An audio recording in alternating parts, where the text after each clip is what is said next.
पास शाकिब हुसैन जी का सवाल है जमुना ऑटो पे। 128 पे इन्होंने फ्रेश एंट्री के बारे में पूछा है कि क्या यहाँ 128 के आसपास खरीदा जा सकता है। बहुत लंबा नहीं, 2 महीने के हिसाब से देख रहे हैं, तो अगर 2 महीने का ट्रेड लेना हो, 2 महीने को तो हम ट्रेड ही कहेंगे, 2 महीने के ट्रेड के लिए क्या ये सही एंट्री पॉइंट है? देखिए, आज कुछ एक ऑटो एंसिलरीज़ में अच्छा मूवमेंट देखने को भी मिला है। कारण तो अभी जस्ट मैं रीड नहीं कर पाया कि वो बिल्कुल ही स्टॉक स्पेसिफिक था या थोड़ा जेनेरिक ऑटो एंसिलरी में है। लेकिन मूवमेंट अच्छा खासा देखने को मिला है और आने वाले समय में भी ऑटो पर्टिकुलरली आप बात ना भी करें, तो ऑटो एंसिलरीज़ में चूँकि आफ्टर मार्केट काफ़ी सारा सामान यूज़ होता है। तो ऑटो एंसिलरीज़ फिर भी अच्छा कर सकते हैं डिस्पाइट द फैक्ट कि आपका पैसेंजर व्हीकल सेगमेंट बहुत अच्छा नहीं करे बिकॉज़ सप्लाई गलट नहीं क्या बोलते हैं उसको, बहुत सारा इन्वेंटरी अभी जमा पड़ा हुआ है, 2 ढाई महीने से उस ऊपर का इन्वेंटरी चल रहा है। तो ऑटो एंसिलरीज़ तो ठीक करने चाहिए, फिर फेस्टिव सीज़न भी शुरू होने वाला है। अगस्त हो गया, तो गणपति के बाद से वो भी शुरू हो जाएगा। थोड़े समय के लिए लोग कुछ बीच में अच्छा समय नहीं मानते हैं नया खरीदने के लिए कार, लेकिन उसके बाद वो भी शुरू हो जाता है। कार, बाइक जो भी खरीदते हैं। तो ओवरऑल आउटलुक उतना बुरा नहीं है, लेकिन जो डायरेक्ट प्लेयर्स हैं ना पैसेंजर व्हीकल्स के, इन सब के ऊपर थोड़ा इश्यू रहेगा बिकॉज़ बहुत कन्फ्यूज़न चल रहा है कि आइस इंजन अभी भी लेना चाहिए कि हाइब्रिड लेना चाहिए कि ईवी अपनी परेशानी के साथ लेनी चाहिए। कन्फ्यूज़न में हो गए ही कि ऑटो कंपनीज़ को थोड़ा-थोड़ा नुकसान भी होता रहेगा, जो प्राइस मूवमेंट मिलना चाहिए वो नहीं मिलेगा। हैविंग सेड दैट, ऑटो एंसिलरीज़ में उतना इश्यू नहीं होना चाहिए मेरे हिसाब से।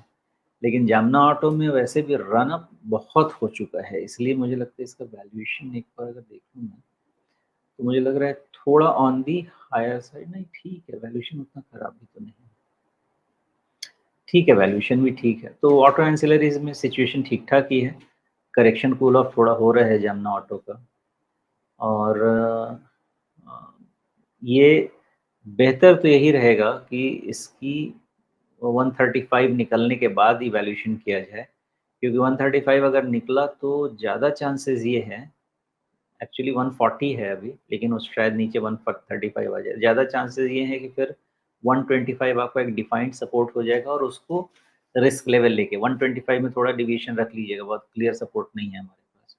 2-4 रुपए ऊपर-नीचे हो सकता है और उसके बाद इसमें फिर से फ्रेश बाउंस हो सकता है। लेकिन आज के तारीख में 140 और मेबी आगे जाके इवन 135, इसके पहले इसमें फर्दर बड़ा वाला मूवमेंट एक्सपेक्ट नहीं करना चाहिए। जी। तो अगर सिर्फ़ एक 2 महीने का ट्रेड लेना चाह रहे हैं, तो उसका इनिशिएशन पॉइंट क्या हो सकता है? क्या जो आप कह रहे हैं कि 135 के ऊपर ही? देखिए, कहते हैं ना कि हमारे चाहने से क्या होता है। 2 जी, महीने का ट्रेड वैसे स्टॉक में लीजिए जिसमें आपके पास ट्रेंड क्लियर हो। 2 महीने का ट्रेड क्यों ले रहे हैं? क्योंकि अगले रिज़ल्ट की तैयारी में लेंगे। लेकिन अगले रिज़ल्ट की तैयारी में जिस पे पिक्चर क्लियर हो, जो ट्रेड के लिए एक ट्रेंडिंग स्टॉक है, आप उसमें लीजिए। आप इसके प्राइस मूवमेंट को देखिए और किसी को भी सिर्फ़ एक खुली आँख से देख के कोई मुझे बताए कि ये खिचड़ी में कोई ट्रेड कैसे ले? जी। ओके। ये ट्रेड का स्टॉक नहीं है मेरे हिसाब से, लेकिन अब इतनी मार-पीट करके आपको ट्रेड लेना ही है, तो जब तक 122 के नीचे क्लोज़ नहीं होता है, ट्रेड पॉज़िटिव ही रहना चाहिए। जी। चलिए इसमें एक कोशिश करते हैं कि भई क्या हो सकता है? तो नीचे की तरफ बहुत ही ज़्यादा नॉइज़ है, लेकिन फिर भी आप एक मोटा-मोटी चैनल बना सकते हैं और उस चैनल के नीचे ये वाले छोर पर है अभी।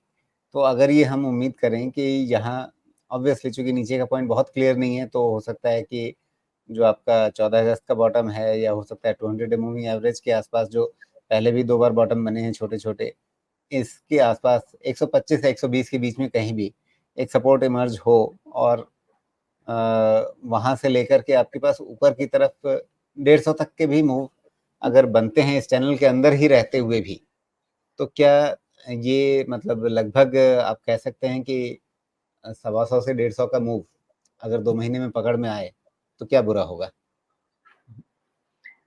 पहली चीज़ ये बताऊँ मैं कि पकड़ में आने के लिए आपको प्रोबेबिलिटी ऑफ सक्सेस डिफाइन करना है, पकड़ में आने के लिए। तो इसमें प्रोबेबिलिटी ऑफ इसीलिए तो सवाल सक्सेस आपके सामने है, उस इसीलिए रेंज तो में सवाल आपके सामने है ना।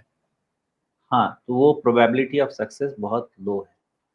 लेकिन अगर आप ये ट्रेड में जाएँगे ना, तो स्टॉक का एक बड़ा मूवमेंट आपसे मिस हो सकता है। अभी थोड़ी देर पहले जो डिस्कशन हो रहा था ना कि एग्ज़िट स्ट्रैटेजी कैसे बनाते हैं, जिसमें मैंने एक सेक्टर पोज़ीशनिंग समझाया था कि कैसे करते हैं। इसलिए सबसे पहले ज़रूरी होता है समझना कि हम जिस सेक्टर में जाके बैठ रहे हैं, उस पे व्यू कैसा है। ऑटो एंसिलरी पे व्यू अच्छा है और जामना ऑटो एक हाई क्वालिटी कंपनी है। इसमें मुझे ऐसा लगता है कि काफ़ी सारा इसमें मूवमेंट बचा रहना चाहिए आगे जाके। पर प्रॉब्लम में है कि ये ₹20 का स्टॉक पहुँच चुका है 140-45 रुपए, तो नीचे कितना कहाँ तक गिरेगा इसकी क्लैरिटी नहीं होती है। अभी देख के अभी भी स्टॉक ऐसा लग रहा है कि बहुत स्ट्रॉन्ग सिचुएशन में है, बिकॉज़ ये सेक्टर में ही ऑटो एंसिलरी सेक्टर ही बहुत अच्छा है। तो इसमें डेविएशन आप नीचे नहीं निकाल पाएँगे। हो सकता है ये 120-22 मैं कह रहा हूँ, हो सकता है ये 110 तक भी जाए और फिर भी वापस ये आपको नया हाई बना के दे। इन सब स्टॉक्स में आपको क्लैरिटी नहीं मिलेगी सपोर्ट की, कहीं पे भी मिसफायर कर सकता है, इसकी पॉसिबिलिटी हाई है। मुझे देखना रहेगा, तो मैं तो इसको यही देखूँगा कि इसमें आराम से कभी अच्छा डिप मिले और मान लेते हैं कि 120-22 की तरफ कभी डिप मिलता है और कोई इसमें 20-25% का रिस्क ले सकता है, तब इसको उठाना चाहिए, बिकॉज़ फिर बड़ा वाला जो आपको गेम खेलने को मिलेगा। बाकी छोटे वाले में 150 तक चांस लिया जा सकता है, लेकिन फिर उसमें है कि आपको व्हिपसॉ होने के चांसेस रहेंगे, स्टॉप लॉस हिट होने के चांसेस रहेंगे। जी।